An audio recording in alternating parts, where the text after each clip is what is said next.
गजाननं भूतगणाधिसेवितं कपित्थजम्बो फलचारुभक्षणम् उमासुतं शोकविनाशकारकं नमामि विघ्नेश्वरपादपङ्कजम्। गुरुब्रह्मा गुरुविष्णु गुरुदेवो महेश्वरा गुरु साक्षात् परं ब्रह्म तस्मै श्री गुरुवे नमः। या कुन्देन्दुतुषारहार धवला या शुभ्रवस्त्रावृता या वीणावरदण्डमण्डितकरा या श्वेतपद्मासना या ब्रह्माच्युत शङ्कर प्रभृतिभिर्देवैः सदा वन्दिता सा मां पातु सरस्वती भगवती निःशेषजाड्यापहा। नमोऽस्तनन्ताय सहस्रमूर्तये सहस्रपादाक्षशिरोरुबाहवे सहस्रनाम्ने पुरुषाय शाश्वते सहस्रकोटियुगधारिणे नमः। वासुदेवसुतं देवं कंसचाण्डूरमर्दनं देवकी परमानन्दं कृष्णं वन्दे जगद्गुरुं। व्यासाय विष्णुरूपाय व्यासरूपाय विष्णुवे नमो वै ब्रह्मविदये वासिष्ठाय नमो नमः। ओम श्री गणेशाय नमः। श्री गुरु चरण कमलेभ्यो नमः। श्री विद्यादायिनी सरस्वती देव्ये नमः। श्री गोपी जनवल्लभाय नमः। विष्णु स्वरूपिणे व्यासाय नमः। बोलो पुरुषोत्तम भगवान की जय। मित्रों नमस्कार, मैं चारुचंद्र पंथ आपको पुरुषोत्तम मास के महात्म्य को सुना रहा हूँ। आज 29वां दिन है। आज मैं इस पुरुषोत्तम मास के महात्म्य का 30वां अध्याय आपको सुनाऊंगा। इस कथा को आप ध्यानपूर्वक श्रद्धापूर्वक सुने, जिससे आपको पुरुषोत्तम मास के श्रवण महात्म्य के श्रवण से स्नान दान जप आदि का पूरा फल मिल जाएगा। और पुरुषोत्तम भगवान की जय। श्री कृष्ण गोविंद हरे मुरारे हे नाथ नारायण वासुदेवा। श्री कृष्ण गोविंद हरे मुरारे हे नाथ नारायण वासुदेवा। हे नाथ नारायण वासुदेवा। हे नाथ नारायण वासुदेवा। श्री कृष्ण गोविंद हरे मुरारे हे नाथ नारायण वासुदेवा। गोविंद मेरी यही प्रार्थना है, भूलूं न मैं नाम कभी तुम्हारा। गोविंद मेरी यही प्रार्थना है, भूलूं न मैं नाम कभी तुम्हारा। निष्काम होकर दिन रात गाऊं गोविंद दामोदर माधवेति। श्री कृष्ण गोविंद हरे मुरारे हे नाथ नारायण वासुदेवा। श्री कृष्ण गोविंद हरे मुरारे हे नाथ नारायण वासुदेवा। देहांत काले तुम सामने हो, मुरली बजाते मन को लुभाते। देहांत काले तुम सामने हो, मुरली बजाते मन को लुभाते। गाता यही नाम तन नाथ नाथ त्यागू गोविंद दामोदर माधवेजी श्री कृष्ण गोविंद हरे मुरारे हे नाथ नारायण वासुदेवा हे नाथ नारायण वासुदेवा। बोलो पुरुषोत्तम भगवान की जय। अतः त्रिंशो अध्यायः। नारदो वाचः सुतां प्रतिवृता नारी त्वया पूर्वतपो निधे तल्लक्षणानि सर्वाणि समासेन वदस्सु मे। तब श्री नारद जी भगवान बद्री नारायण से कहने लगे, हे तपस्वियों में श्रेष्ठ, आपने पहले पतिव्रता महिलाओं की प्रशंसा की है, अब आप उन पतिव्रता नारियों के समक्ष लक्षणों को संक्षेप में मुझे बताइए। श्रुतोवाचः नोदितो नारदेनेथ पुरातन मुनिः स्वयं पतिव्रतायां सर्वाणि लक्षणान्यः भूषुरः। तब सोचिए 88 सहस्त्र ऋषेश्वरों से कहते हैं, हे ऋषेश्वरों, हे पृथ्वी तल के देवताओं, हे ब्राह्मणों, जब नारद मुनि ने इस प्रकार प्रश्न किया तब स्वयं पुरातन मुनि बद्री नारायण ने पतिव्रता ललनाओं के समस्त लक्षणों को बतलाया है। इसमें पतिव्रता स्त्रियों के समस्त लक्षण बताए गए हैं। जैसा इसमें बताया गया है वैसा आजकल इस समय में ऐसी कोई स्त्री ऐसा व्रत नहीं कर सकती है। बड़े कठिन कठिन इसमें व्रत बताए गए हैं पतिव्रताओं के लिए। यह सारे कठिन व्रत इस समय की स्त्री नहीं कर सकती है, क्योंकि आजकल भोग विलास के भाग दौड़ में लोगों को ये सारे नियम करने का समय नहीं मिलता और वह कर भी नहीं पाती है। इसलिए मैं पतिव्रताओं के कुछ लक्षण आपको कुछ रामायण से, कुछ अन्य ग्रंथों से कुछ लक्षण बताता हूँ। जैसा इसमें लिखा हुआ है ऐसा आप लोग सुन भी नहीं सकोगे, ऐसे लक्षण इसमें लिखे हुए हैं। पहला श्लोक सुना देता हूँ। सुनो नारद वक्ष्यामि सतीनां व्रतमुत्तमम् कुरूपो वा कुवृत्तो वा सुस्वभावस्थयापति रोगान्वितो पिशाचो वा क्रोधिनो वापि मद्यपः वृद्धो वाप्यविदग्धो वा मूको अंधो बधिरोऽपि वा रौद्रो वा दरिद्रो वा कदर्यः कुत्सितोऽपि वा कातरः किद्वो वापि ललना लम्पटोऽपि वा सततं देववत् पूज्यः साध्या वाया काय कर्मभिः न जातु विषमं भर्तुं स्त्रियां कार्यकतश्चनः। अब जो इसमें लक्षण लिखे गए हैं पहला श्लोक सुनाता हूँ, बाकी बहुत सारे इसमें हैं, वह मैं आपको अन्य कथाओं से आपको पतिव्रता स्त्री के लक्षण सुनाऊंगा।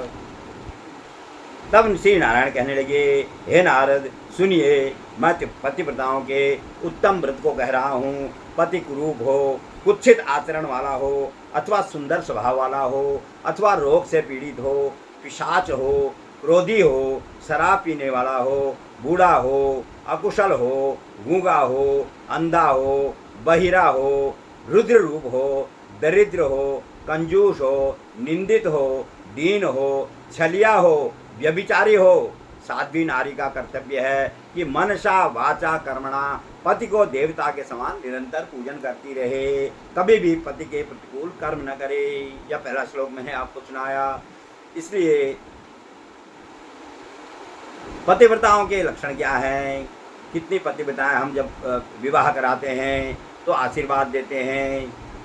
रुक्मणी कृष्ण सौभाग्य, उमा सौभाग्य शंकर, दमयंती नल सौभाग्य, सौभाग्य वर कन्ययो। जिस प्रकार रुक्मणी कृष्ण का पतिव्रत धर्म, कृष्ण का पत्नीव्रत धर्म और रुक्मणी का पतिव्रत धर्म था, ऐसा और उमा और शंकर का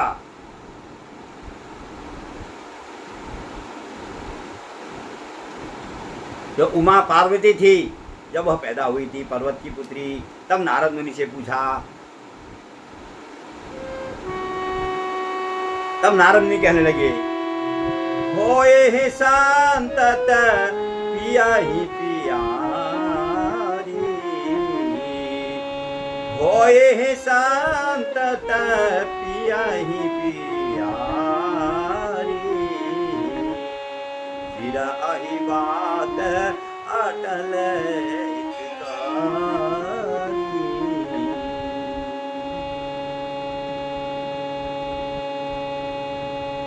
होयहि संतत पिया ही पियारी, होयहि संतत पिया ही पियारी, चिराही बात अचल अधिकारी, सदा अचल एही कर अहि वाता,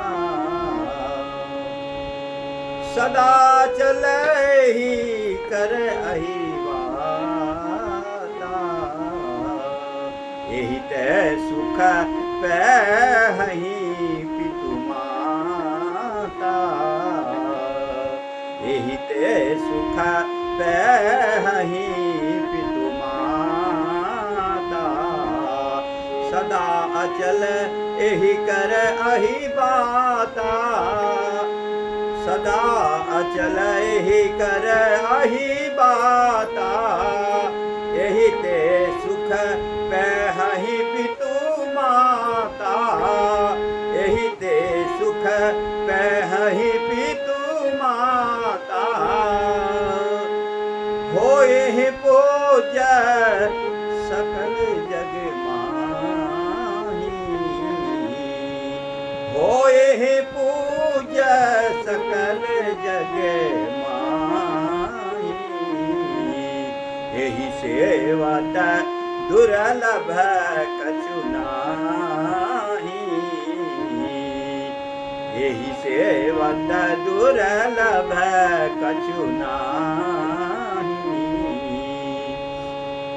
होहि पूज्य सकल जग माही, एहि सेवत दुर्लभ कछु नाही, एहि कर नाम सुमिरी संसारा, एहि कर नाम सुमिरी संसारा, क्रिया चढ़ी हाही पतिव्रत असिधारा, क्रिया चढ़ी हाही पतिव्रत असिधारा। तब नारद जी कहते हैं, यह जो तुम्हारी पुत्री है यह अपने पति की हमेशा प्यारी रहेगी, चिराहिवात रहेगा इसका, चिर सदा सौभाग्य में रहेगी, सदा सौभाग्यशाली रहेगी, और इसका नाम स्मरण करके यह सारे जगत संसार में पूज्य होगी। इसको सेवन, इसकी पूजा करने से, इसकी सेवा करने से जो मनुष्य, जो भी पुरुष या स्त्री संसार में इसकी पूजा करेगा, इसकी सेवा करेगा, उसे कुछ भी दुर्लभ नहीं होगा। और इसका नाम स्मरण करके ही सांसारिक स्त्रियां पतिव्रता के धर्म को पालन करेंगी। पतिव्रता के धर्म के पतिव्रत धर्म चढ़ही असी धारा, तलवार की धार के समान जो कठोर पतिव्रत धर्म है उसका पालन करेंगी, इसी पार्वती का नाम स्मरण करके। तो पार्वती जब विदा होती है तो मैना उससे कहती है,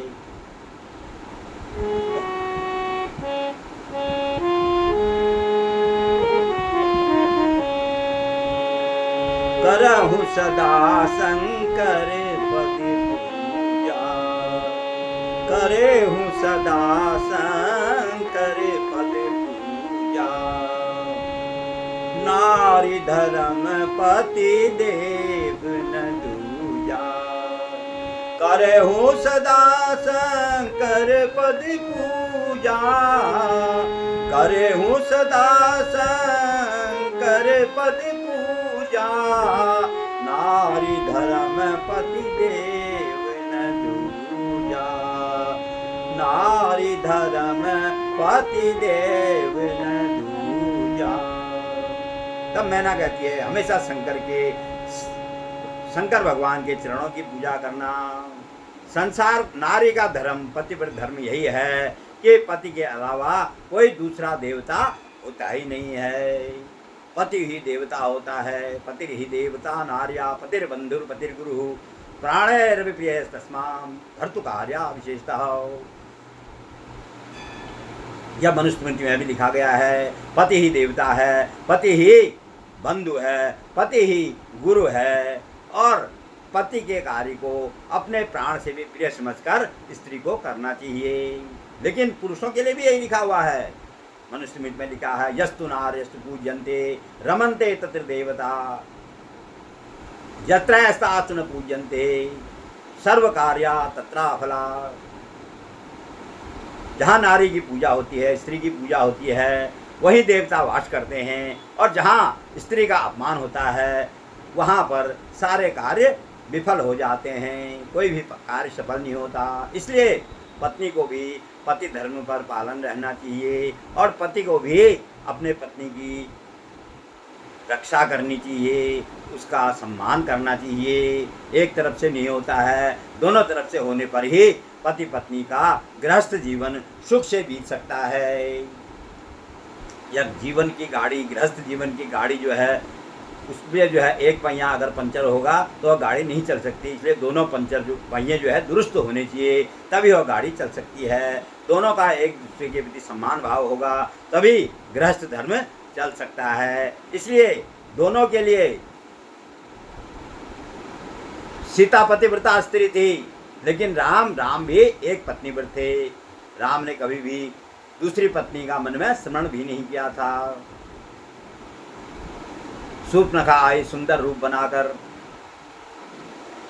लेकिन राम ने उसको भी पहचान लिया, उसके अंदर के कुरूप रूप को। माया जब सुंदर रूप बनाकर आती है तो हम पहचान नहीं पाते, उसमें लोभ जाते हैं, लेकिन उसके अंदर क्या कुरूप है, उसकी कुरूपता उसके अंदर क्या है, उस माया में अगर हम फंस गए तो हमें क्या नुकसान हो जाता है यह हम नहीं देख पाते हैं। राम भगवान थे और उन्होंने देख लिया, तो उसने कहा मैं तो विवाहित हूँ, मेरे पास पत्नी है,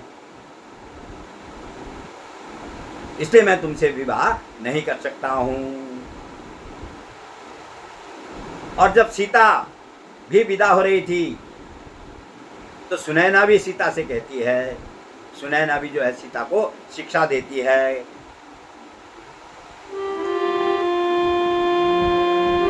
होयहु संतत पियहि प्यारी, होयहु संतत पियहि प्यारी, चिर अहि बात आशीष हमारी। होयहि संतत पियहि प्यारी, होयहि संतत पियहि प्यारी, चिर अहि बात आशीष हमारी, चिर अहि बात आशीष हमारी। सासु ससुर गुर सेवा करी हो, सास ससुर गुर सेवा करी हो, पति रुख लखी आयसु अनुसरी हो, पति रुख लखी आयसु अनुसरी हो, सास ससुर गुर सेवा करी हो, पति रुख लखी आयसु अनुसरी हो। होयहि संतत पियहि प्यारी। तब कहती है सीता से, हे बेटी तू सदा अपने पिता पति की प्यारी रहे, तेरा चिरहिवात, तेरा जो है सुहाग हमेशा अटल रहे, यह मेरा आशीष है। लेकिन वहाँ जाकर सास ससुर और गुरु की सेवा करना, जो भी नाते रिश्ते हैं ससुराल में जाने के बाद पति के साथ जो भी रिश्ते हैं वह अपने साथ हो जाते हैं। पति के माता पिता को अपने माता पिता समझना, पति के गुरु को अपना गुरु समझना, और पति रुख लखी आयुष अनुसरी हूँ, पति का इशारा देखकर ही उसे कहना न पड़े, इस प्रकार उसकी आज्ञा का पालन करना, बिना कहे उसके मन की बात को भाप के उसकी आज्ञा का पालन करना। पति रुख लखी आयुष अनुसरे हूँ, इसलिए पतिव्रत धर्म यही है जो सीता को सुनैना शिक्षा देती है, जो पार्वती को मैना शिक्षा देती है, वही पतिव्रत धर्म है। इसके अलावा सावित्री थी, सावित्री और सत्यवान की आपने कथा सुनी होगी। सावित्री जिसका व्रत भी किया जाता है, बट सावित्री, बड़ा अमावस भी इसे कहते हैं, उस सावित्री और सत्यवान की उसमें कथा आती है कि सत्यवान को सावित्री यमराज के मुंह से वापस ले आई थी। तो इसलिए जो पतिव्रता स्त्री होती है वह अपने पति को यमराज के मुंह से भी वापस ला सकती है, इतनी शक्ति उसके अंदर होती है। और पतिव्रता नारी के कुछ लक्षण अनुसुईया माता ने भी माता सीता जी को सुनाए थे, वह भी मैं आपको बताता हूँ। अनुसुईया जब अत्रि के आश्रम में भगवान राम गए, अत्रि ने भगवान राम की स्तुति करी, उसके बाद उनको बैठाया, कंदमूल फल खाने के लिए दिए। उसके बाद सीता जी जो है अनुसुईया के चरणों में गिर गई। तब अनुसुईया ने सीता जी को जो शिक्षा दी वह भी मैं आपको यहाँ पर थोड़ा बताता हूँ। पतिव्रता धर्म क्या है, पतिव्रत धर्म की शिक्षा अनुसुईया ने भी सीता को दी थी, उसे भी मैं बताता हूँ।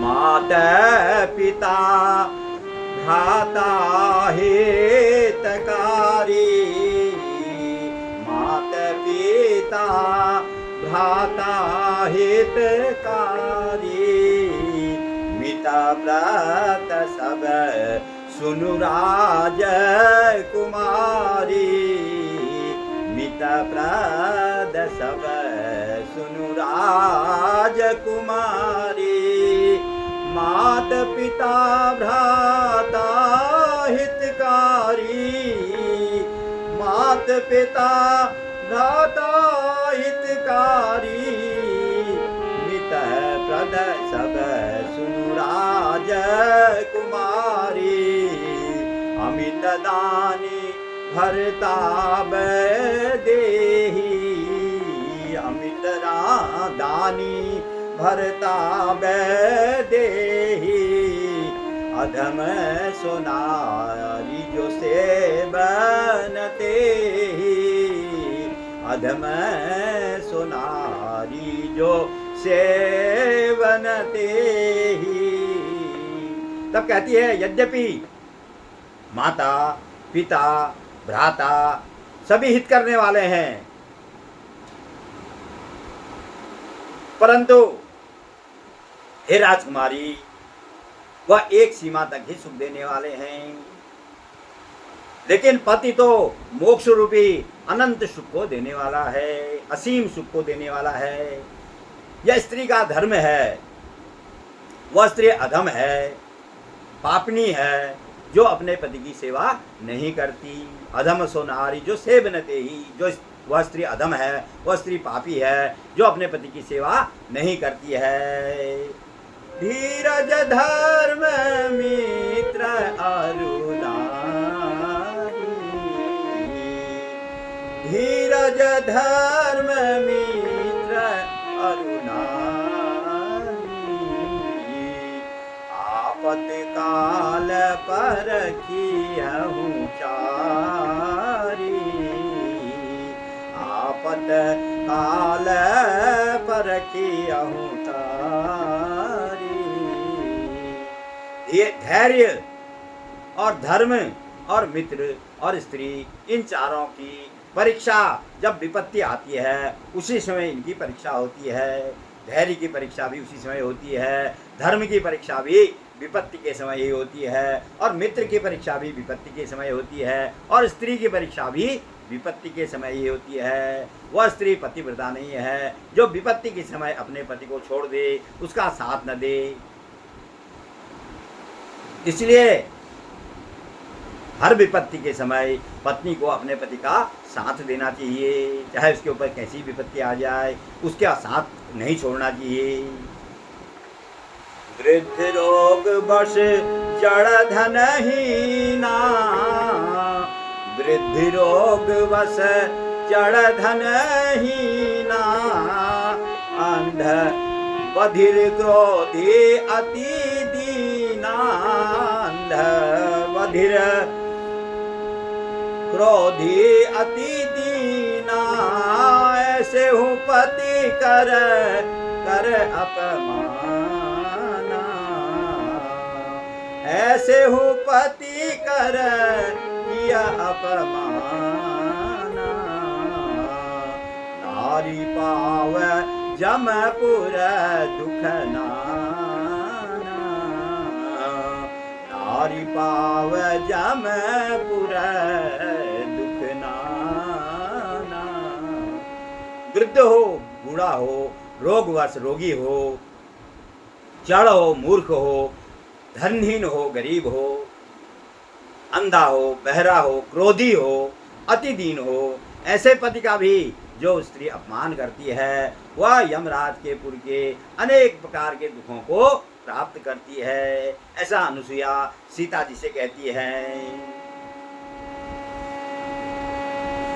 एक ही धर्म एक व्रत नेमा, एक ही धर्म एक व्रत नेमा, एक ही धर्म एक व्रत नेमा,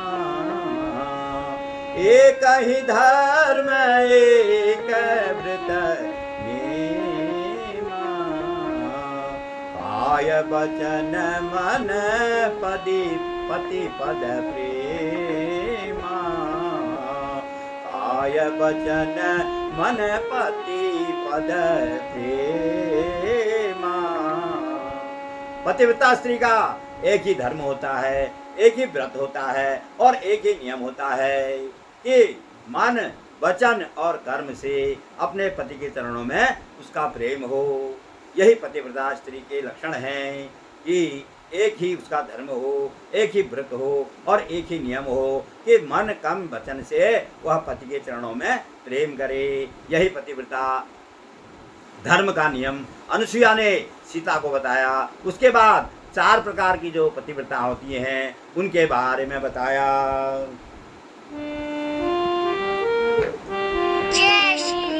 जग पतिव्रताचारी विधि आही, जग पतिव्रताचारी विधि आही, वेद पुराण निगम अस कही, वेद पुराण निगम अस कही, जग पतिव्रताचारी विधि आही, वेद पुराण निगम अस कही, जग पतिव्रताचारी विधि आही, वेद पुराण निगम अस कही। 4 प्रकार की संसार में पतिव्रता स्त्री होती हैं। 4 प्रकार की पतिव्रता होती हैं, उत्तम, मध्यम, नीच और अधम। ये 4 प्रकार की पतिव्रता स्त्रियां इस संसार में होती हैं। ऐसा वेद पुराण और निगम कहते हैं। ऐसा कहती है, उत्तम के अस बस मन मान, उत्तम के अस बस मन मान, सपने हुआन पुरुष जगना, उत्तम के अस बस मन माही, सपने हुआन पुरुष जग नाही, उत्तम के अस बस मन माही, सपने हुआन पुरुष जग नाही।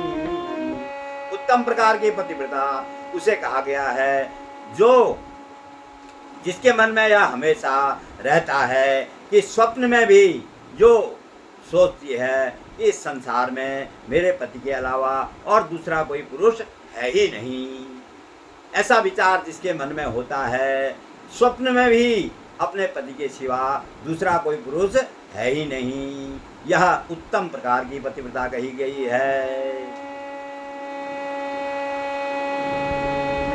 माध्यम माध्यम पर पति देखई कैसे, माध्यम पर पति देखई कैसे, भ्राता पिता पुत्र निज जैसे, माध्यम पर पति देखई कैसे, भ्राता पिता पुत्र निज जैसे, भ्राता पिता पुत्र निज जैसे। मध्यम प्रकार की जो पतिव्रता स्त्री होती है वह पराये पुरुष को इस प्रकार देखती है जिस प्रकार अपने भाई, अपने पिता, अपने पुत्र के समान, पराये पुरुष को जो अपने भाई, अपने पिता और अपने पुत्र के समान देखती है, वह मध्यम प्रकार की पतिव्रता कही गई है। धर्म विचारे समुझे कुल रही, धर्म विचारे समुझे कुल रही, सो निकृष्ट त्रिया श्रुति असी कही, धर्म विचारी समुझी कुल रही, सो निकृष्ट त्रिया श्रुति असी कही, सो निकृष्ट त्रिया श्रुति असी कही।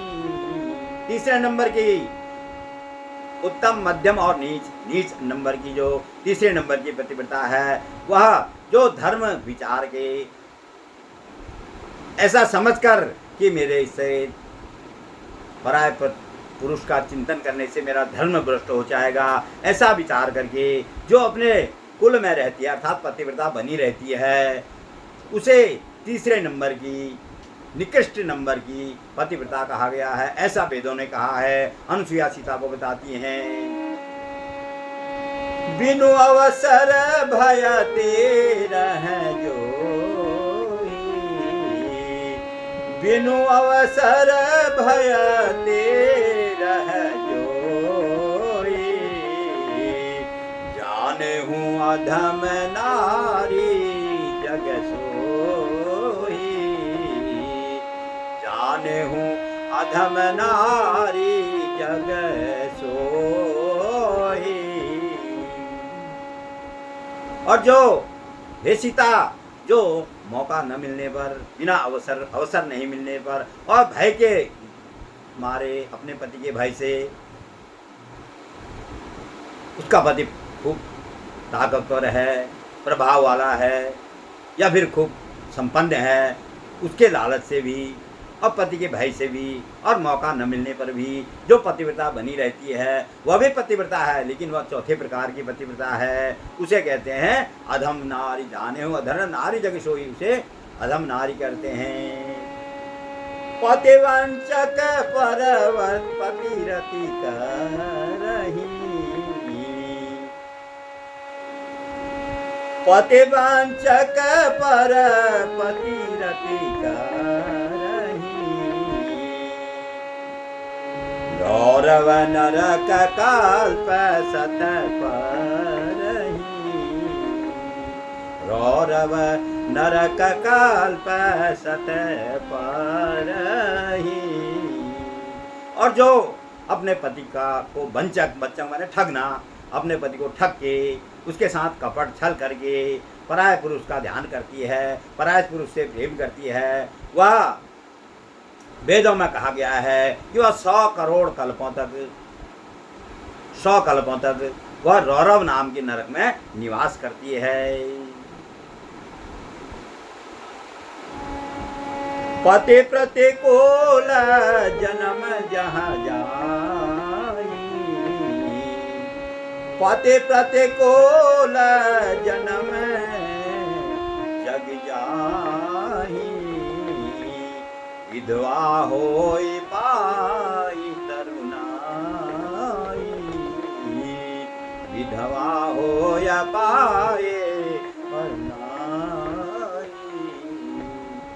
जो पति के प्रतिकूल रहती है, पति का हमेशा विरोध करती है, पति के प्रतिकूल में रहती है, वह जहाँ भी जन्म प्राप्त करती है और वह तरुणाई में ही विधवा हो जाती है। इसलिए सन सुख लागी जन्म सत कोटि, अधम दुख न समुझते ही समको कोटि।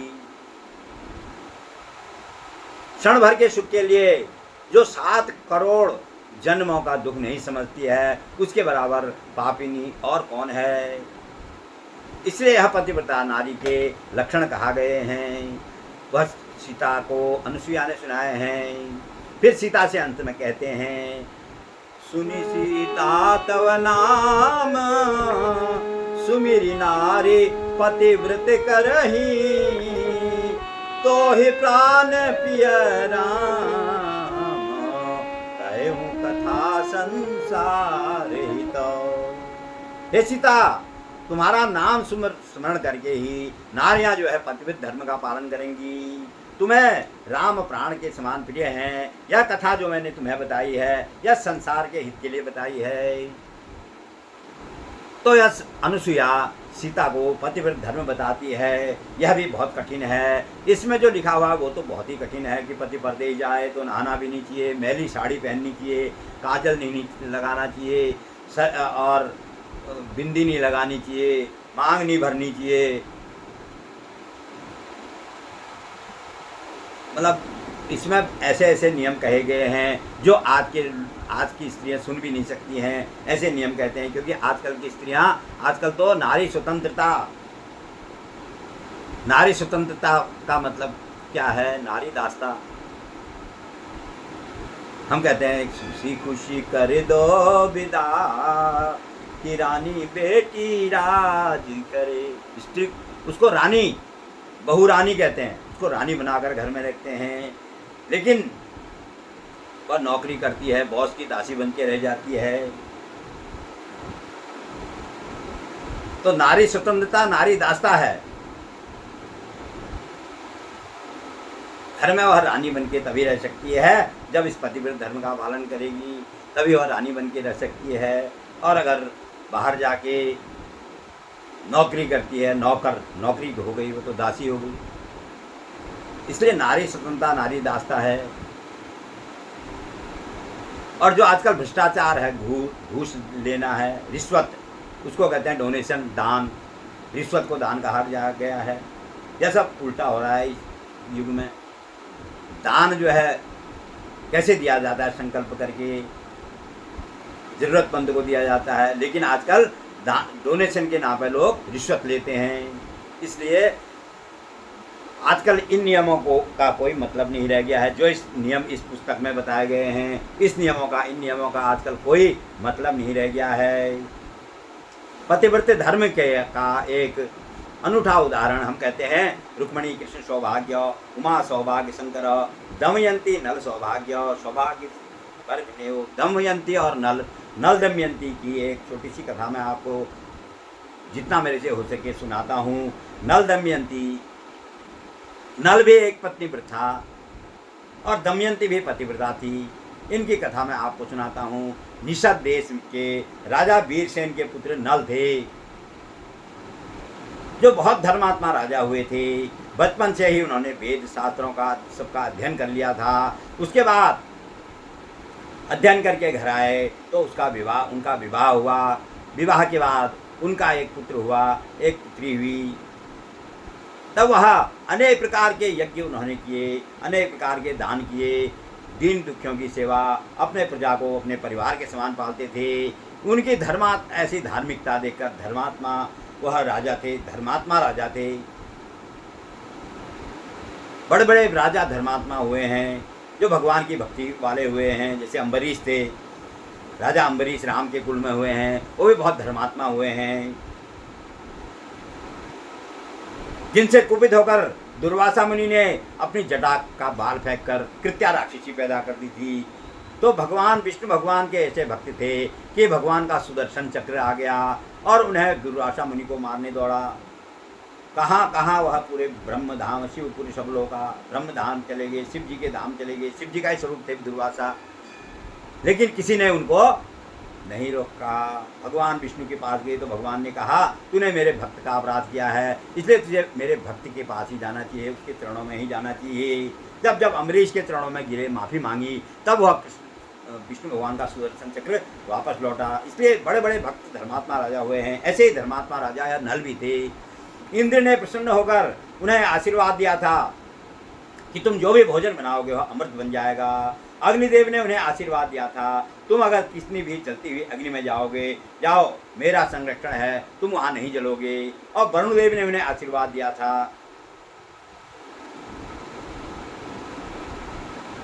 कि तुम जहाँ भी जाओगे वहाँ पर पानी की कोई कमी नहीं होगी, तुम्हारे गले की फूलों की माला कभी नहीं मुरझाएगी, जहाँ भी हाथ लगाओगे वहाँ पर मैं प्रकट हो जाऊँगा, जल प्रकट हो जाएगा।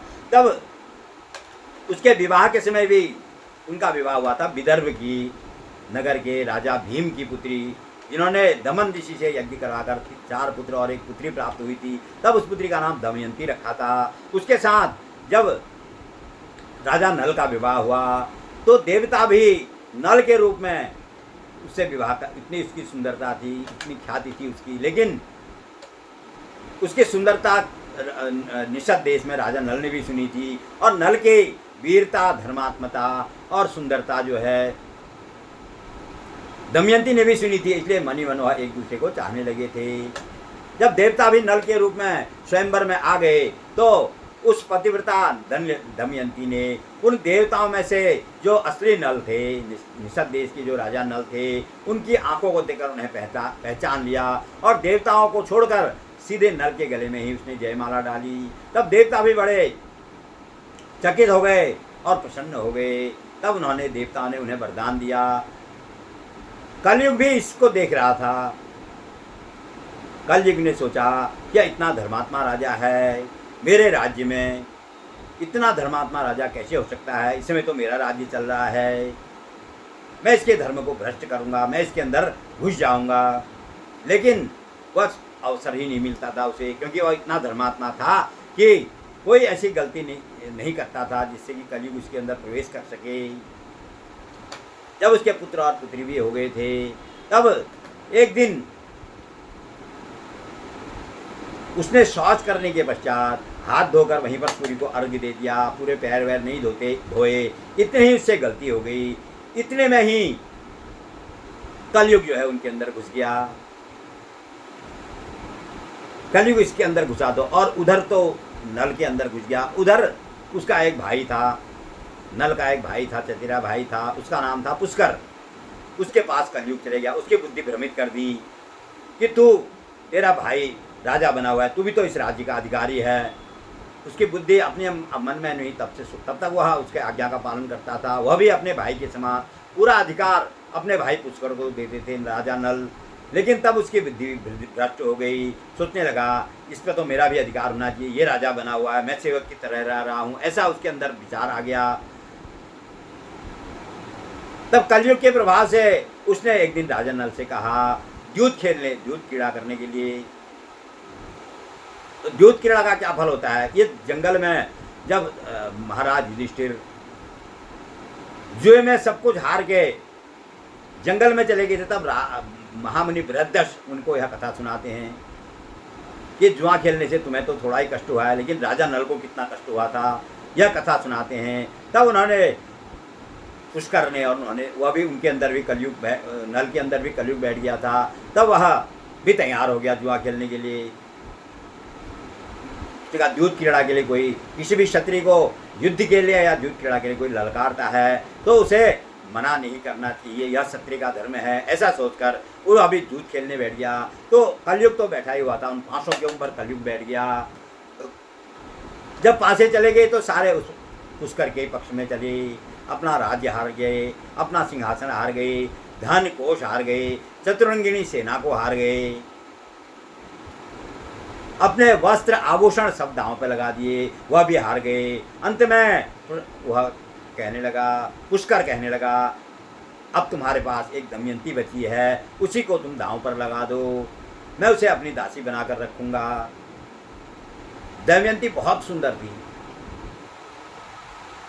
उसके प्रशंसा देवताओं में, जब देवता भी उसे भरने के लिए आ गए तो कितनी सुंदर होगी वह। नल के रूप में देवता भी उसे भरने के लिए आ गए थे। तब उसने कहा कि मैं सब कुछ अपने दांव पर लगा सकता हूँ, लेकिन अपनी पत्नी को दांव पर नहीं लगा सकता हूँ।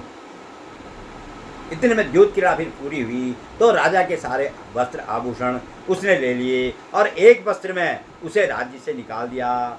दमयंती को भी एक वस्त्र में राज्य से निकाल दिया और राज्य में घोषणा कर दी कि कोई भी इन दोनों को अन्न वस्त्र जल कुछ भी नहीं देगा, जो देगा तो उसे मैं मृत्यु दंड दूंगा। अब राजा तो पुष्कर हो गया था, इसलिए उसकी आज्ञा से, उसके भय के कारण किसी ने उन्हें अन्न जल कुछ भी नहीं दिया। बहुत दिन हो गए, चलते चलते भूख के मारे उनके प्राण सूखे जा रहे थे।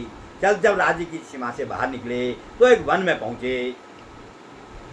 वन में नल ने देखा कि एक पक्षी का जोड़ा पेड़ पर बैठा हुआ है, जिनके सोने के पंख थे। तब नल ने सोचा, अगर इन पक्षियों को पकड़ लिया जाए तो उनके सोने के पंखों को बेचकर कुछ दिन हमारा गुजारा हो सकता है। ऐसा सोचकर नल ने अपना वस्त्र उतारा और जाल तो उनके पास था नहीं, इसलिए वस्त्र को ही फेंक दिया। वस्त्र में ही लपेट लूंगा मैं इनको और पकड़ लूंगा, ऐसा सोचकर अपना वस्त्र ही फेंक दिया। तो वह दोनों पक्षी उस वस्त्र को लेकर ही वहां से उड़ गए। अब राजा रानी दोनों एक ही वस्त्र में रहने लगे। एक दिन राजा नल ने अपनी पत्नी दमयंती से कहा, देखो मेरे तो दुर्दिन आ रहे हैं, मुझे तो कष्ट ही भोगना है, लेकिन तुम कष्ट भोग कर क्या करोगी? तुम्हें मैं रास्ता बताता हूँ। यहाँ से जाना, एक आश्रम पड़ेगा, वहाँ तुम्हें साधु मिलेंगे, उसके बाद एक नदी पड़ेगी, नदी के पार जाओगे, फिर एक पर्वत आएगा, पर्वत के पीछे तुम्हारे पिताजी का राज्य विदर्भ देश है, तुम वहाँ चले जाओ। मेरे साथ तुम भी कष्ट क्यों भोगती हो? मुझे तो कष्ट भोगना ही है, तुम भी क्यों कष्ट भोगती हो? ऐसा उससे कहने लगा। लेकिन दमयंती ने कहा, मैंने आपका जब वरण किया था तब सुख दुख में आपका साथ निभाने का वचन दिया था। अब इस दुख के समय पर मैं आपको कैसे छोड़ दूं? जब एक दिन रात को किसी गुफा के अंदर दोनों सो रहे थे, तब राजा नल ने मन में सोचा कि यह मेरी पत्नी सती साध्वी है, यह कभी कहीं भी अपनी रक्षा कर लेगी और जैसे तैसे अपने पिता के राज्य में पहुंच जाएगी, इसलिए उसे सोते हुए देखकर उसका तलवार से उसके साड़ी का आधा हिस्सा काटा और उसे पहनकर राजा नल उसे सोता हुआ छोड़कर चले गए। जब वह दमयंती उठी तो अपने पति को उसने नहीं देखा। अपनी साड़ी, आधी साड़ी उसने गायब देखी तो वह बहुत दुखी हुई और बहुत विलाप करने लगी। विलाप करते करते इधर उधर अपने पति को पुकार के जंगल में दौड़ने लगी, घूमने लगी, अपने पति को पुकार रही थी। इतने में देखा एक अजगर आ गया, बहुत बड़ा अजगर, जो अपनी फूंक से ही लोगों को अपने पेट के अंदर खींच लेता था। उसके सामने अजगर आ गया। अजगर ने उसे अपनी सांस से खींचना चाहा। जैसे ही वह उसके मुंह में पहुंची तो एक व्याध सा शिकारी ने देख लिया। उसके पास हथियार थे। जब उसने सोचा अजगर इस सुंदरी को निगल जाएगा, तो उसने अपने हथियार से उस अजगर को घायल किया और उसको हाथ डालकर उसके मुंह में से बाहर निकाल लिया। लेकिन वह भी बड़ा दुष्ट, जो व्याध सा शिकारी था, वह बड़ा दुष्ट बुद्धि वाला था। वह उसके रूप पर मोहित हो गया और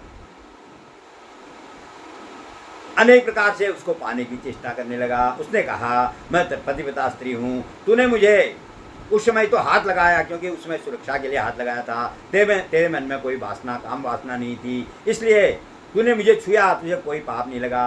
अगर तू अब मुझे छुएगा तो तुझे बहुत बड़ा पाप लगेगा, तेरा अनर्थ हो जाएगा।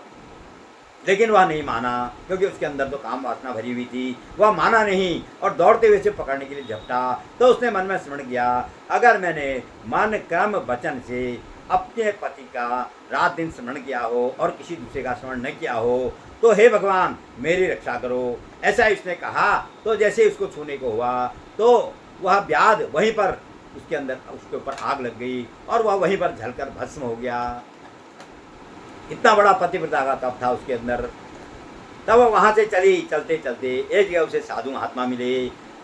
तब वह साधुओं ने उससे कहा, उसने, तुम यहाँ क्यों इतने जंगल में अकेली कहाँ फिर रही हो, कौन हो तुम? तब उसने सब उसको कथा बताई और कहा कि मेरे पति कहाँ मिलेंगे, कैसे मिलेंगे। तब उसने कहा, जा बेटी, तेरा कल्याण हो, तुम्हारे ऊपर अभी दुर्दिन आए हैं, क्योंकि वह भविष्य वक्ता सब कुछ जानने वाले थे। तुम्हारे शीघ्र ही अच्छे दिन आएंगे, इसलिए तुम यहाँ से सीधे नगर की ओर जाओ, इस जंगल को आप छोड़ो, सुनसान जगह कहीं जहाँ पर लोग रहते हैं ऐसे स्थान पर जाओ। ऐसा कहकर उसे आशीर्वाद देकर वह साधु महात्मा वहीं पर अंतर्ध्यान हो गई। फिर वह आगे चली तो उसे व्यापारियों का बहुत बड़ा दल ऊँटों, हाथी, घोड़ों में लेके कुछ सामान लेते हुए जा रहा था। तो चुपचाप वह उनके पीछे पीछे लग गई। उसने सोचा आगे जा रहे हैं तो कहीं नगर में ही पहुँचेंगे। ऐसा सोचकर वह उनके पीछे पीछे चली। एक जगह उन्होंने विश्राम किया। उन्होंने कहा, यहाँ पर नदी जल है, नदी है, यहाँ पर हम लोग विश्राम करते हैं, खाना पीना खाते हैं और रात्रि विश्राम करते हैं। ऐसा जब उन्होंने सब व्यापारियों के दल ने वहाँ पर विश्राम किया तो वह भी किसी पेड़ के पीछे छुपी रही। इतने में एक जंगली हाथियों का झुंड आया और सभी व्यापारियों को रोते हुए कुचलते हुए उन्हें मारकर चला गया। तब उसने सोचा, देखो मैं कितनी दुर्भागिनी हूँ, जहाँ जाती हूँ वही संकट आ जाता है। उनके सरदार जो एक आध बच्चे थे वो भी कहने लगे, कोई न कोई यहाँ पर दुर्भागी हमारे साथ है, इसलिए हमारे साथ ऐसा हुआ है। वहाँ से वह भाग गई। चलते चलते उसे एक ब्राह्मणों की टोली दिखाई दी जो कहीं पूजा पाठ करने के लिए जा रहे थे। वह उनके पीछे पीछे चली गई। वह एक नगर में पहुँचे। वह चेदिराज सुबाहु का नगर था। उसमें चेदी नाम का नगर था जिसमें सुबाहु नाम का राजा राज्य करता था। उस नगर में चली गई। धूल से उसका पूरा शरीर भरा हुआ था। जंगल में घूमते घूमते भूख प्यास से व्याकुल हो रही थी। आधी साड़ी उसने पहनी हुई थी। ऐसे ही नगर नगर उस नगर में घूमने लगी तो लोगों ने उसे पागल समझा। कोई उसके ऊपर थूकता, कोई उसके ऊपर पत्थर बरसाता। जैसे सुखदेव जी को मैंने बताया था, उसको कोई पत्थर बरसाते थे, कोई उन पर थूकते थे। ऐसे उसके ऊपर भी ऐसा ही उसके साथ व्यवहार करने लगे। जब राजमाता ने राजमहल के पास पहुंची तो लोगों ने उसे घेर रखा था। ऊपर महल के ऊपर से राजमाता ने उसे देखा। तब उसने देखा कि यह एक सुंदर नारी है और इसको लोग परेशान कर रहे हैं। तो उसने अपने सैनिकों को आदेश दिया कि जाओ और इसको पकड़कर मेरे पास लेकर आओ और इन लोगों को दूर भगाओ जो इसे परेशान कर रहे हैं। तब राजमाता ने उन्हें अंदर बुलाया तो उसने कहा,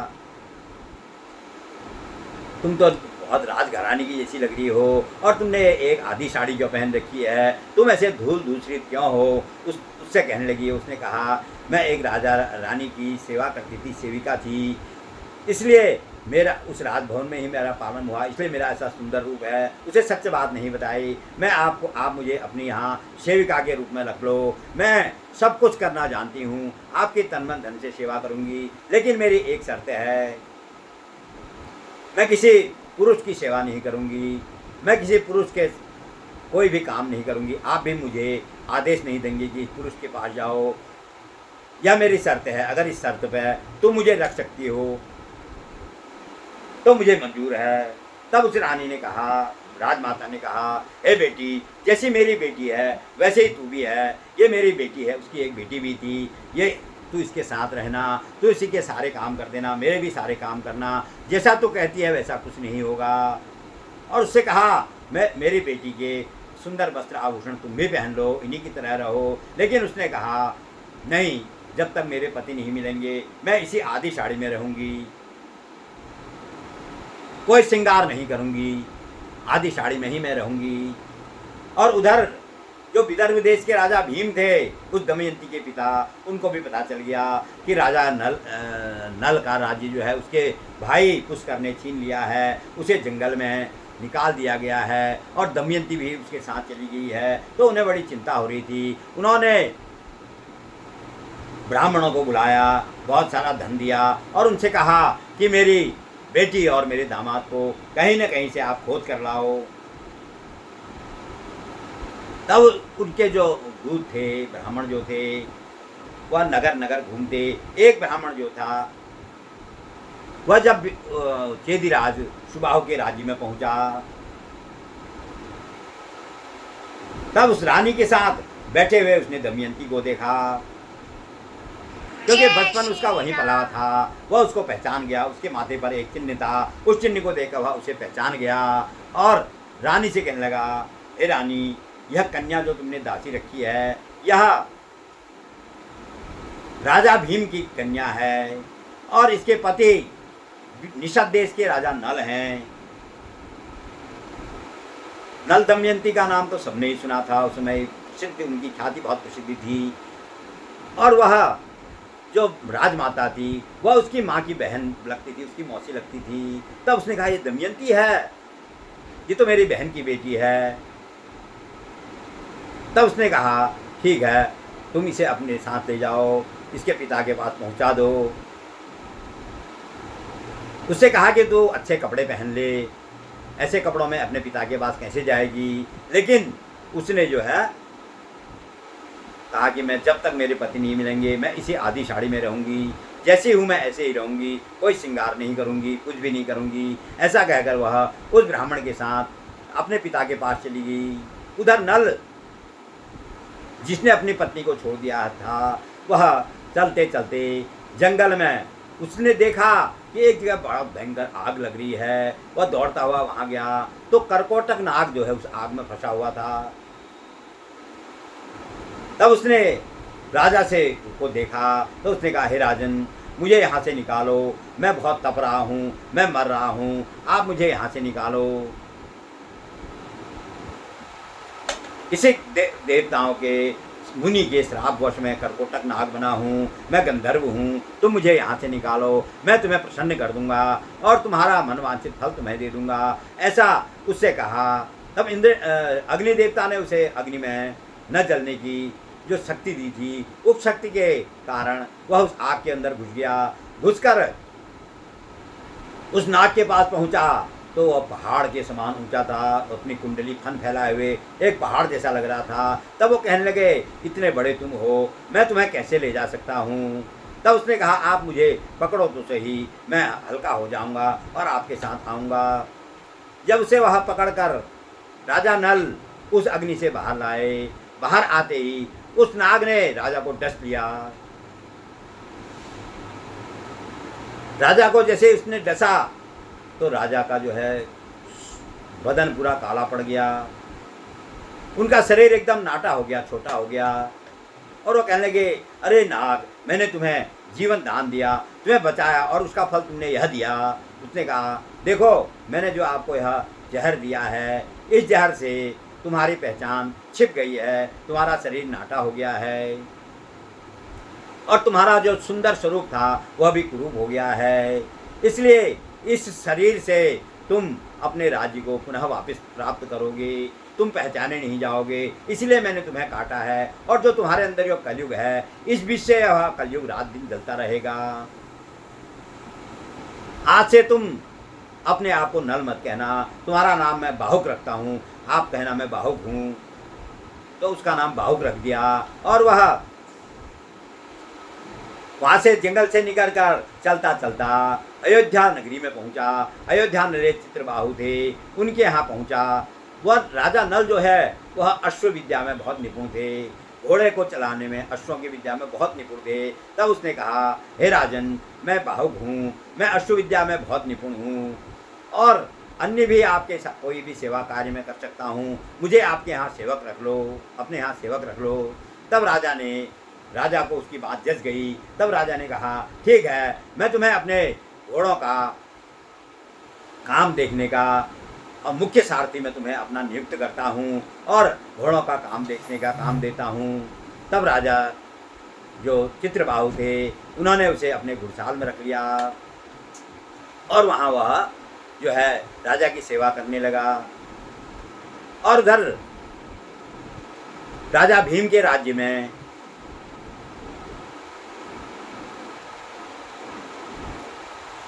उसके पुत्री दमयंती को भी चिंता हो रही थी कि मेरे पति कहाँ होंगे, मेरे पति कहाँ होंगे। उसने गुप्त रूप से कुछ ब्राह्मणों को बुलाया और उनको एक श्लोक सुनाया। उससे कहा कि यह श्लोक आप उस सब जगह बोलते रहना, इसको गाते फिरना, और जहाँ भी मेरे पति होंगे वह इस श्लोक को पहचान लेंगे। तो वह श्लोक, उसका अर्थ यह था, उस श्लोक का अर्थ यह था कि कोई भी पुरुष अपनी पत्नी को निर्जन वन में ऐसे कष्ट में छोड़कर कैसे जा सकता है। इस श्लोक का मतलब यह था। इस श्लोक को तुम गाते हुए चलना। जब श्लोक को गाते गाते, कहते कहते, नगर नगर घूमते हुए जब वह अयोध्या राजा में पहुँचे, उस राज दरबार में भी उन्होंने उस श्लोक को सुनाया। तो एकदम बाहुक जो था, नल, राजा नल जो बाहुक के रूप में थे, वह कहने लगा, उसने उसका उत्तर दिया, जो उसका उत्तर देगा उसे यथावत तुम मेरे से कहना। उसने उसका उत्तर दिया। उसने कहा कि जब वह अपनी पत्नी से प्रेम करता है, उससे वह बैर नहीं करता है, वह कष्ट में पड़ा हुआ था, इसलिए मेरी पत्नी मेरे साथ कष्ट ना भोगे, इसलिए उसने उसको छोड़ दिया। दुर्भावना से उसने अपनी पत्नी को नहीं छोड़ा। ऐसा श्लोक उसने उत्तर में जब उन ब्राह्मणों ने सुना, क्योंकि उन ब्राह्मणों ने देखा कि कोई भी उनके श्लोक का उत्तर नहीं दे पाया था, तब उस बाहुक ने उसका उत्तर दिया। तब उसे लेकर वह दमयंती के पास पहुँचे। तब कहने लगे, यह उत्तर दिया है, एक घोड़ों का रखवाला है अयोध्या नरेश के यहाँ, उसने यह उत्तर दिया है। तब उसने कहा, तो छोटे कद का है, काला है एकदम, रूप रंग तो उसका राजा जैसा है ही नहीं, लेकिन उसने उत्तर आपके प्रश्न का सही दिया। तब दमयंती को बड़ी चिंता हुई, मेरे पति तो ऐसे थे नहीं, वह तो लंबे चौड़े सुंदर स्वरूप वाले थे, ऐसा कैसे हो सकता है। तब उसने सोचा जो भी होगा। उसने राजा को भी नहीं बताया। रानी और उसकी बेटी ने दोनों ने सलाह की कि हम जो है केवल अयोध्या नरेश के पास दूध भेजते हैं और उससे कहते हैं कि राजा भीम अपनी बेटी दमयंती का दोबारा विवाह करना चाहते हैं। उन्होंने स्वयंवर रचा है, देश देश के राजाओं को बुलाया है, आपको भी निमंत्रण है। ऐसा दूध केवल अयोध्या नरेश के यहाँ भेजो, औरों के यहाँ मत भेजो। जब दूत ने जाकर अयोध्या नरेश के पास राजा का दमयंती के द्वारा लिखा हुआ पत्र पढ़ा, दूत ने राजा के सामने पढ़ा कि हे राजन, राजा भीम अपनी बेटी दमयंती का स्वयंवर करना चाहते हैं और आपको सादर निमंत्रण दिया है। ऐसा जब भी बाहुक ने सुना, उसने कहा, दमयंती दूसरे विवाह कैसे कर सकती है? बिल्कुल नहीं कर सकती है, इस बात को मैं मान ही नहीं सकता हूँ। तब राजा ने भी दमयंती की बहुत बड़ी चर्चा, सबने सुनी थी चर्चा। जब देवता तब उससे विवाह करने को लालायित थे, तब राजा भी उसके विवाह करने को लालायित हो गया। और उसने कहा, लेकिन कल ही सुबह स्वयंवर होगा, कल सुबह स्वयंवर होना है, तब सुबह ही आपको पहुंचना है। ऐसा कहकर वह दूर चले गए। तब उसने सोचा, यहाँ से विदर्भ देश जाने में तो कम से कम 7 दिन 8 दिन का समय लग जाता है, कितनी तेज से घोड़ा चढ़ा लो तुम, 7-8 दिन का समय लगता है। कल सुबह मैं वहाँ कैसे पहुँच सकता हूँ? ऐसा कौन है जो कल सुबह तक मुझे पहुँचा सकता है? तब बाहुक ने कहा, हे राजन, आप चिंता मत करिए, मैं आपको आज शाम तक ही वहाँ पहुँचा दूंगा। मैं इतना तेज घोड़ा दौड़ाता हूँ, आप मेरे घोड़ा दौड़ाने की आज परीक्षा भी ले लीजिए। आपको मैं कल सुबह नहीं, आज शाम तक ही वहाँ राजा के यहाँ, राजा भीम के यहाँ पहुँचा दूंगा, ये मेरा प्रण है। तो उसने कहा, हो ही नहीं सकता, कितना ही भी तेज चलने वाला हो, वह 1 सप्ताह से पहले वहाँ नहीं पहुँच सकता, लेकिन तुम कैसे पहुँचाओगे? उसने कहा, देख लीजिए, आप मेरी परीक्षा ले लीजिए।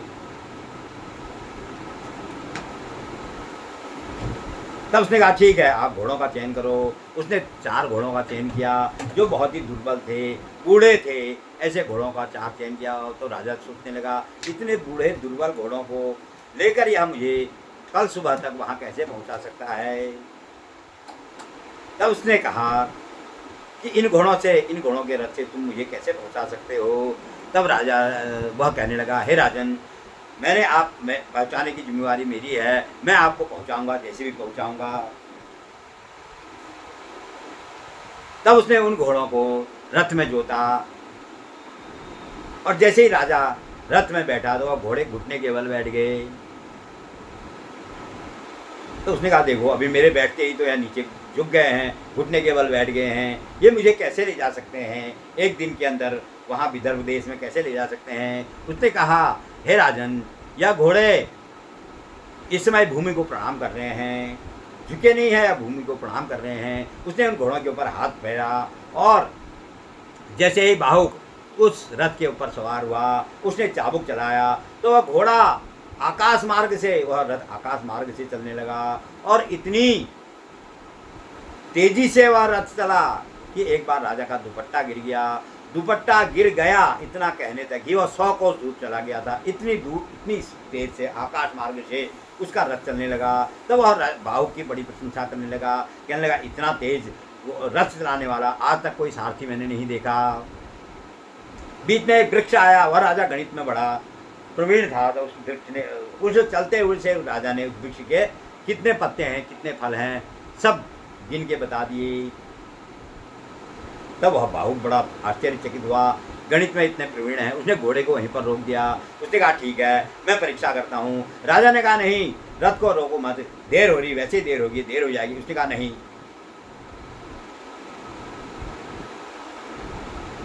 तब उसने देखा जितने फल गिरे हैं उसके 100 गुने फल पेड़ में होंगे, ऐसा उसने अनुमान लगाया। तो ठीक जितना उसने बताया था उतना ही अनुमान आया। तो वहाँ पर वह उस पेड़ के पत्तों को गिनने लगा, फलों को गिनने लगा। इतने में उसके अंदर का जो कलयुग था वह बहुत व्याकुल हो रहा था, उसके विष से इतना व्याकुल हो रहा था वह, और उसकी जो घोड़े की चलाने की स्पीड से, उसकी जो रफ्तार थी, उस रफ्तार से भी वह कलयुग बहुत व्याकुल हो रहा था। इतने में कलयुग उसके अंदर से बाहर निकल गया और हाथ जोड़कर उससे कहने लगा हे राजा, मैं हार गया, मैं आपके ऊपर अपना अधिकार करना चाहता था, लेकिन मैं इस विष से व्याकुल हो गया हूँ, मुझे तुम छोड़ दो, मुझे छोड़ दो। ऐसा राजा उस बाहुक से प्रार्थना करने लगा। बाहुक ने उसे छोड़ दिया और फिर रथ पर बैठकर शाम, मतलब दूसरे दिन सुबह से सुबह होने से पहले ही, रात शाम को ही उसने उस राजा को भीम राजा के दरबार में पहुंचा दिया। जब वहाँ उन्हें पता चला कि अयोध्या नरेश आए हुए हैं, तब दमयंती को भी पता चला अयोध्या नरेश आए हुए हैं, एक काला सा नाटा सा उनके साथ सारथी है और अयोध्या नरेश हैं, वह आए हुए हैं। तब वह छत में से देखने लगी, उसे अपने पति जैसा तो कोई नहीं देखा। वह बहुत चिंतित हुई। उसने कहा मेरे पति तो आए नहीं। तब उसने उस बाहुक की परीक्षा लेने के लिए अपनी सहेलियों को भेजा। जब वह राजा को महल में विश्राम के लिए रखा गया, तब उससे उस घुड़साल में घोड़ों की सेवा करने के लिए वह बाहुक वहाँ खड़ा था। वहाँ राजा की सहेलियाँ गई। तब उसने, दमयंती को पता था कि राजा को इंद्र से क्या वरदान मिला है, अग्नि से क्या वरदान मिला है और वरुण देव से क्या वरदान मिला है। उसने कहा उसकी परीक्षा लेना, उसको यह अन्न देना, सूखा अन्न सब दे देना। उसने कहना कि सब लोग भोजन कर रहे हैं, आप भी भूखे हो, ये अन्न रखा है, इसे पका के खा लो, अग्नि भी मत देना, जल भी मत देना, तब उसकी परीक्षा होगी। तब उसे सूखा अन्न दे दिया गया और बर्तन दे दिया गया। जब उसने बर्तन में उस अन्न को रखा तो अग्निदेव अपने आप प्रकट हो गए और जल उसके अंदर, उस बर्तन को छूते ही उसमें जल आ गया और उसने स्वादिष्ट मधुर भोजन बनाया और खाया। तो दासी चुपचाप उसे देख रही थी। तब उसने दमयंती को बताया। उसने कढ़ाई चूल्हे में रखी तो अग्नि अपने आप प्रकट हो गई, कढ़ाई में हाथ लगाया तो जल अपने आप प्रकट हो गया।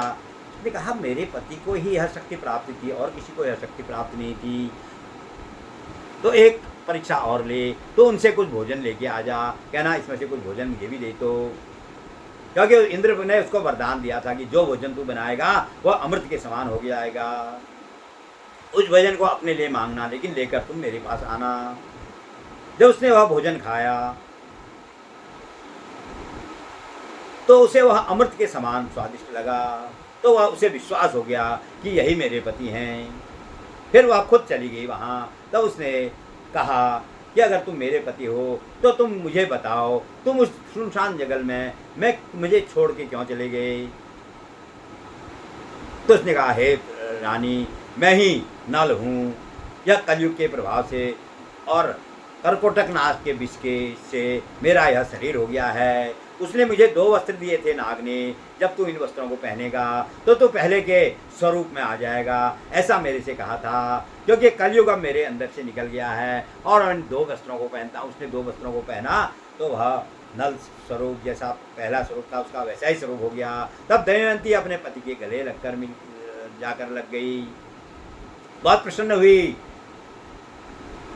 और अपने माता पिता से कहा कि यही मेरे पति हैं जो अयोध्या नरेश के सारथी बने हुए थे। अयोध्या नरेश ने भी सोचा कि इन्होंने स्वयंवर के लिए निमंत्रण दिया था, यहाँ तो कोई राजा आए ही नहीं हुए हैं, यहाँ स्वयंवर ही नहीं हो रहा है। तब दमयंती ने कहा, हे राजा, यह सब मैंने ही किया था, मेरे पिता को भी पता नहीं था, मेरे पिता को भी अभी पता नहीं है कि स्वयंवर का निमंत्रण गया हुआ है, या मैंने ही अपने दूत भेजे थे, क्योंकि मेरे प्रश्न का उत्तर तुम्हारे इस बाहुक ने ही दिया था, इसी की परीक्षा लेने के लिए मैंने अपने दूत भेजे थे, यह मेरे पति नल हैं। ऐसा अयोध्या राज से कहा। अयोध्या राज सुनकर बहुत प्रसन्न हुए और अपने नगर को चले गए। उधर राजा भीम से नल कहने लगा कि हे राजन, अब मुझे अपना राज्य प्राप्त करना है। राजा भीम ने उसे बहुत सारी चतुरंगी सेना दी, अनेक धन धान्य हीरे जवाहरात हाथी घोड़े सब दिए। उसने कहा, जाओ, इस जितना भी सामान मैं दे रहा हूँ इसे तुम दोबारा दांव पर लगाओ, उसके साथ जुआ खेलो और उसका राज्य वापस करो। तब वह सारा राज्य वो लेकर चला गया, दमयंती को भी साथ लिया। जो भी उन्होंने चतुरंगिनी सेना, हाथी घोड़े रथ, सोना चांदी हीरा जवाहरात को राजकोष का स्वर्ण मुद्राएं जो भी लेके वह गया था, उसने भी उस अपने भाई पुष्कर से जाकर कहा, मैं तुम्हारे साथ फिर जुआ खेलना चाहता हूँ। तब पुष्कर हंसने लगा, कहने लगा, लेकिन आपकी यह शर्त है कि सारे इतने जो तुम्हारे पास सामान है इसके साथ तुम दमयंती को भी दांव पर लगाओगे, तब मैं जुआ खेलने के लिए तैयार हूँ। उसने कहा, ठीक है, मैं दमयंती को भी दांव पर लगाऊंगा, क्योंकि अब कलयुग तो उनके अंदर से चले गया था और पासों में भी कलयुग नहीं भी विराजमान था। धर्म से उन्होंने जुआ खेला तो वह पुष्कर सारे दांव हार गया और सारा राज्य उसे नल को दोबारा प्राप्त हो गया। और वह अपनी जो उसकी पुत्री और पुत्र थे उनको भी उन्होंने राजा भीम के यहाँ एक सेवक, विश्वास पात्र सेवक के साथ पहले ही राजा के भीम के यहाँ भेज दिया था। उन्हें भी लाकर अपने राज्य में रखकर फिर वह दोनों पति पत्नी सुख से राज्य करने लगे। तब जब पुष्कर था वह कहने लगा, हे राजन, आपने मेरा सब कुछ राज्य अब आपका हो गया है, अब मैं इस राज्य को छोड़कर जाता हूँ। लेकिन उसने कहा, तू मेरा भाई है, इस राज्य के आधे का अधिकारी तू है। ऐसा कहकर उसने पुष्कर को क्षमा कर दिया और अपने पास रख लिया। यह नल दमयंती की कथा मैंने आपको सुनाई। जिस प्रकार दमयंती पतिव्रता थी और नल भी पत्नीव्रता था, ऐसे ही इस आजकल पत्नी को भी पति के सारे विचारों का, सारे पति के विचारों का सम्मान करना चाहिए और पति को भी पत्नी के विचारों का सम्मान करना चाहिए। एक दूसरे का सम्मान करने से ही यह गृहस्थ जीवन जो है सुखपूर्वक चल सकता है। उसके बाद अंत में यह कथा तो मैंने आपको जो है अन्य सुनाई। इसमें जो नियम लिखे हैं वह नियम कुछ जो अनुसुईया ने सीता को बताए थे उससे मिलते जुलते हैं, सारे नियम हैं, लेकिन इन नियमों को मैंने नहीं पढ़ा और पतिव्रत धर्म की अन्य कथाएं सुनाई। और अंत में श्री नारायण कहते हैं, श्री नारायण उवाच, नैतादृशं देवतमस्ति किमि किंचित सर्वेषु लोके वसदेव तेषु यदा पतेषु तुष्यति सर्वकामान् लभ्यात् कामं कुविता हन्यतात तस्मादपत्यं विविधाश्च भोगा शय्यासनादोद्भोजनानि वस्त्राणि माल्यानि तथैव गन्धा स्वर्गे च लोके विविधा च कीर्तिः। तब नारायण अंत में कहते हैं,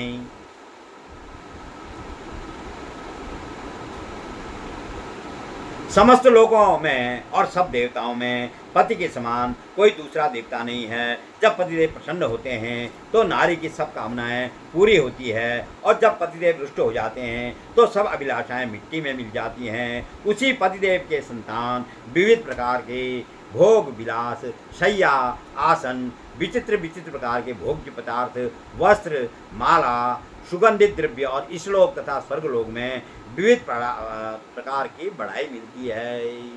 जो पतिव्रता स्त्री होती है उसे इस लोक में अनंत सुख भोग कर अंत में अपने पति के लोक में गोलोक में निवास करती है। यह श्री नारायण नारद को पतिव्रत धर्म के बारे में बताते हैं। बोलो पुरुषोत्तम भगवान की जय। श्री बृहन् नारदीय पुराणे पुरुषोत्तम मासस्य महात्म्ये श्री नारायण नारद संवादे पतिव्रता धर्म निरूपणम नाम 300 अध्याय। बोलो पुरुषोत्तम भगवान की जय। अब मैं वह 4 श्लोक जो नित्य पठनीय हैं वह मैं आपको सुनाता हूँ। वंदे कृष्णं गुणातीतं गोविंदम एकमक्षरम अव्यक्तम अव्ययं व्यक्तम गोपुवेश विधायनम किशोरवयसं शांतं गोपीकांतं मनोहरं नवीन निर्दश्यामं कोटिकंदर्प सुंदरम वृंदावनवनाभ्यन्ते राष्ट्रमंडल सस्थितं लसत्पीठपतं सौम्यं त्रिभंग ललिताकृतं रासेश्वरं रासवासं रासोल्लास समुत्सुकं दिविजं मुरलीहस्तं पीतभाष समज्जितं। बोलो पुरुषोत्तम भगवान की जय। आरती जुगल किशोर की जय, राधे धन न्यौछावर की जय। आरती जुगल किशोर की जय, राधे धन न्यौछावर की जय। रवि सवि कोटि वदन की शोभा, ताहि निरखे मेरा मन लोभा। रवि शशि कोटि वदन की शोभा, ताहि निरखे मेरा मन लोभा। गौर श्याम मुख निरखत रे जय, प्रभु को रूप नयन भर पी जय। आरती जुगल किशोर की जय, राधे धन न्यौछावर की जय। कंचन थार कपूर की बाती, हरि आए निर्मल भई छाती। कंचन थार कपूर की बाती, हरि आए निर्मल भय छाती।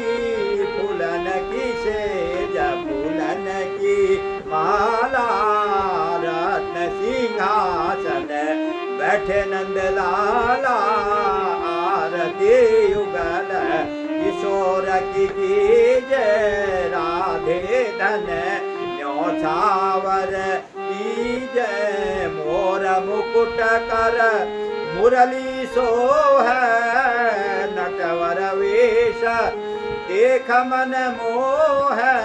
मोर मुकुट कर मुरली सोह, नटवर वेश देख मन मोह। आधा नील पीत पट सारी, कुंज बिहारी गिरिवर धारी। आरती युगल किशोर की जय, राधे धन न्यौछावर की जय। श्री पुरुषोत्तम गिरिवर धारे, आरती करत सकल ब्रज नारे। श्री पुरुषोत्तम गिरिवर धारी, आरती करत सकल ब्रज नारे।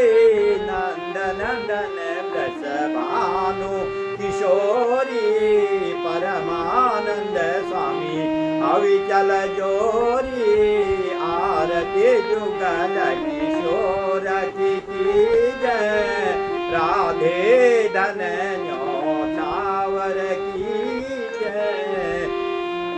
पवन मांद सुगंध शीतल सेम मंदिर शोभितम्, निकट गंगा बहते निर्मल श्री बद्रीनाथ विशांबरम शेष सुमिरन करत निश दिन धरत ध्यान महेश्वरम वेद ब्रह्मा करत स्तुति श्री बद्रीनाथ विशांबरम शक्ति गौरी गणेश शारद नारद मुनि उच्चारणम योग ध्यान अपार लीला श्री बद्रीनाथ विशांबरा इंद्र चंद्र कुबेर दिनकर धूप दीप प्रकाशितम सिद्ध मुनि जन करत जय जय श्री बद्रीनाथ विशांबरा यक्ष किन्नर करत कौतुक ज्ञान गंधर्व प्रकाशितम श्री लक्ष्मी कमला चवर धारे श्री बद्रीनाथ विशांबरम कैलाश में कवि निरंजन शैल शिखर महेश्वरम राजा युधिष्ठिर करत स्तुति श्री बद्रीनाथ विशांबरम श्री बद्री जी के पांच रत्न पढ़त पाप विनाशनम कोटि तीर्थ भयेत पुण्य प्राप्त फलदायकम श्री बद्रीनाथ विशांबरम पवन मंद सुगंध शीतल हेम मंदिर सेवितम निकट गंगा बहती निर्मल श्री बद्रीनाथ विशांबरम। बोलो बद्रीनाथ भगवान की जय, बोलो पुरुषोत्तम भगवान की जय। मित्रों, आज की कथा को मैं यही विश्राम देता हूँ। कल को अंतिम अध्याय है। पुरुषोत्तम मास का कल सोमवती अमावस्या है, पुरुषोत्तम मास की अमावस्या है। कल जो है पुरुषोत्तम मास का भी अंतिम दिन है और मैं कल को आपको अंतिम अध्याय सुनाऊंगा। इस अध्याय में अपूप दान, जो कांची का संपुट है, कुओं का जो दान है, उस दान की क्या महिमा है और किसने वह दान किया, यह सब अब कल की कथा में आपको सुनाएंगे। आप लोग श्रद्धा भक्तिपूर्वक ध्यानपूर्वक इस कथा को सुने और आपको यह कथा कैसी लग रही है अपने विचारों से मुझे अवश्य अवगत कराएं। बोलो पुरुषोत्तम भगवान की जय।